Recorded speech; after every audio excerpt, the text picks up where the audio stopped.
నీకిచ్చిందే 3 ఏళ్ళు నీ సుట్టంతా పాగోళ్ళు ఎంత కష్టపడ్డవో గాని తూడ్చావేమో కొన్నిళ్ళు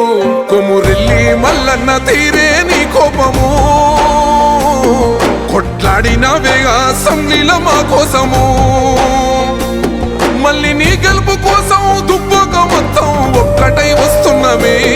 నువ్వు మాతో ఉంటే సాలో అన్న రఘన్నా సుడిగుండాలే దండాలు పెడతాయిలే మా కన్నా నువ్వు మాతో ఉంటే సాలో అన్న రఘన్నా నిన్ను మించి నోడే లేడే దుబ్బాక కన్నా